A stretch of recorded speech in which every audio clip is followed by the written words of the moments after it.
Welcome back and thanks for staying with us. Earlier on the show, we spoke to South African-born former Labour MP Peter Hain, who is now based in the United Kingdom. Hain has slammed the UK authorities for what he calls lack of action against London-based companies that aided the Gupta family's international criminal network. He's calling for the prosecution of UK-based firms implicated in the South African state capture narrative. Let's take a listen.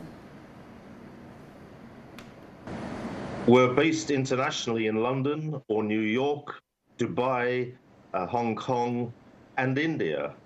And the money was looted from South Africa and then went through these international financial pipelines digitally, smothered, taken there by the Guptas, and then sent elsewhere. So what we need, and I called for this 4 years ago, and not much has been done since then. But what we need is the Finance Minister, Rishi Sunak, the United Kingdom Finance Minister, to cooperate with South Africa's Finance Minister and its Treasury. And I've specifically asked him to do that in a letter to the British Finance Minister, because there hasn't been that cooperation up to now. And these banks have got to be prosecuted, the money traced as it can be, because it leaves a digital footprint, and the money that hasn't been spent by the Guptas should be repatriated. There's been a lack of cooperation from Dubai. The ruler of Dubai, Sheikh Mohammed, must cooperate. So should President Modi in India. So should the Hong Kong authorities with London to get this money back to South Africa so that it can be invested in health and schools, not spent by the Guptas on lavish weddings, buying properties, and hiding their money, which was South African taxpayers' money, in offshore tax havens in the Caribbean. During his testimony 2 days ago, Mr. Holden mentioned amounts to the tune of about 160 billion that was taken away from the government. Do these sound correct to you? How much money has South Africa lost in this corruption? Well, I don't know exactly, but he's a respected investigator, and I would take that as the figure that is the credible one until somebody disputes it. What we do know is that billions of rand were siphoned off, stolen, and then money laundered internationally. Some of it brought back into South Africa, as we know in the Estina dairy farm case. But in many respects, for example, the Guptas have bought a property in Dubai. We know where it is. We know the address. So why is that not being seized by the Dubai authorities? There is an extradition agreement now with South Africa that's operative. Dubai should be repatriating the Guptas, and they should be seizing that property and selling it so that the money can be returned to Pretoria. South Africa can only do so. President Ramaphosa and Finance Minister Mboweni can only do so much if they don't have cooperation from the international governments in New York, in London, in Dubai, in Delhi, and in Hong Kong. You wrote to the Chancellor. What are your demands in that letter?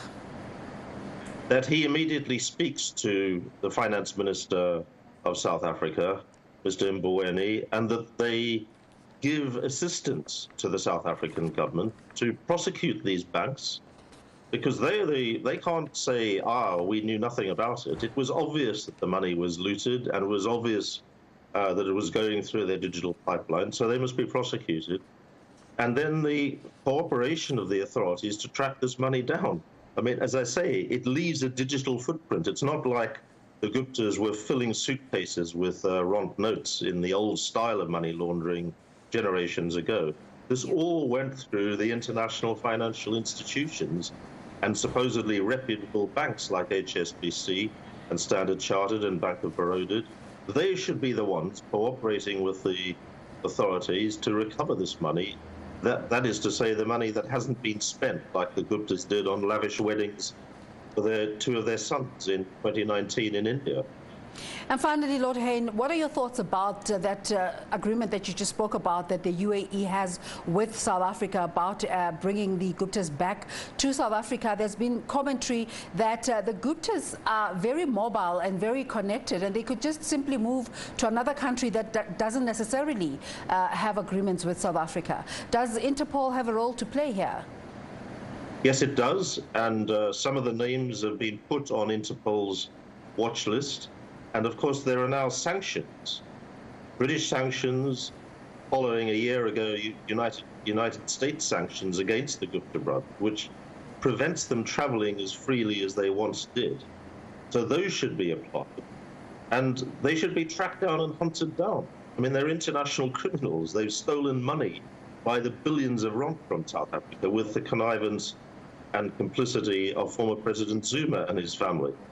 They should be caught, and frankly, if they're not, and they haven't been so far, they've been abroad now for over 4 years in India, over 3 years in India and Dubai.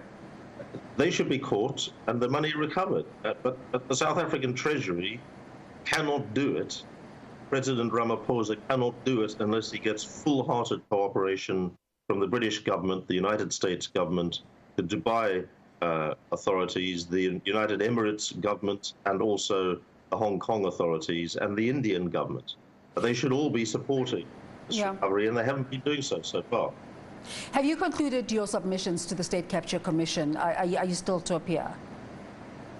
No, as far as I know, I've offered to cooperate in whatever way I can, but I gave evidence in November 2019. I don't think there's any more evidence for me to give because it was focused on this international dimension that I have been pursuing now for over 4 years, with information given to me by brave whistleblowers inside South Africa, as much of the information for this latest letter and my speech yesterday, letter to the British Finance Minister, the Chancellor, and my speech in the House of Lords yesterday, that was sourced from within South Africa by people who know what's going on, but are totally frustrated by the lack of cooperation internationally and the way that these international global corporates, banks and others, have assisted the Guptas and the Zumas to steal this money.